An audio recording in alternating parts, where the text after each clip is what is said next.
So, what does it feel like to see the world supporting and investing in women's sports right now?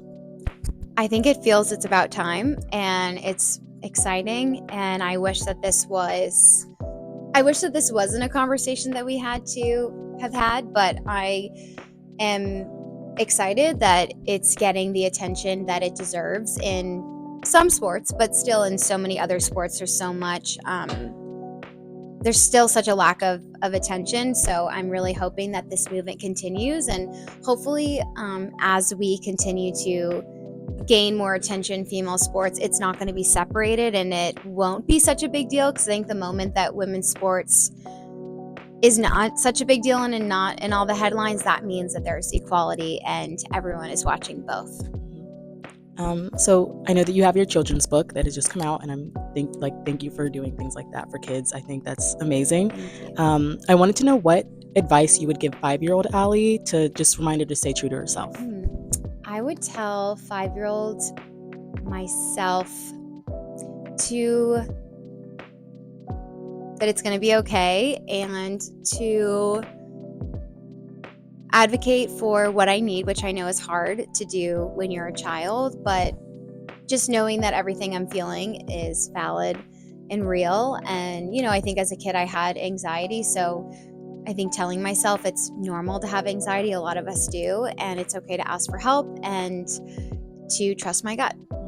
Thank you. And I know that you started as an analyst recently, so I kind of want to know, do you get those same nerves and excitement as an analyst as you did when you were competing? Being an analyst and competing, very different. I think it's very, very different because in gymnastics, it was so much pressure to be perfect, and it was so nerve-wracking. And I think gymnastics can be really dangerous too. So I'm asking my body to do such difficult things, and there's a lot of preparation and hard work into that. And then, of course, with being an analyst, there's so much preparation and hard work that goes into that as well.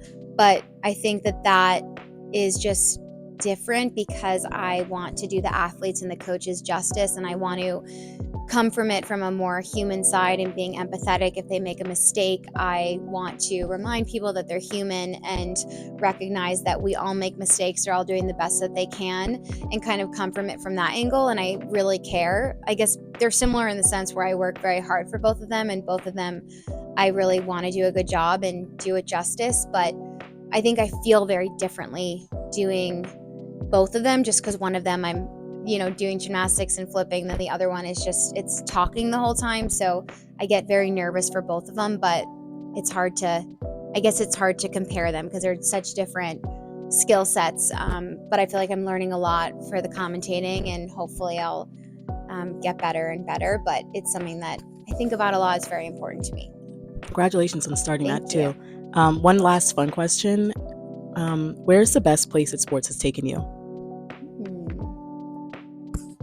I think the best place that sports has taken me is it's made me into the person that I am. And I think that through the good and hard times, I have really worked on myself a lot and figured out who I am, I think, more because of it. And then it's also allowed me to meet so many great people and given me, I think, a lot more confidence in who I am, and helped me figure out what I'm passionate about and what I want to do. But I'm really grateful for all the people that I've met along the way. It's really, really exciting and cool to meet so many people from just different experiences, and to be able to learn from them.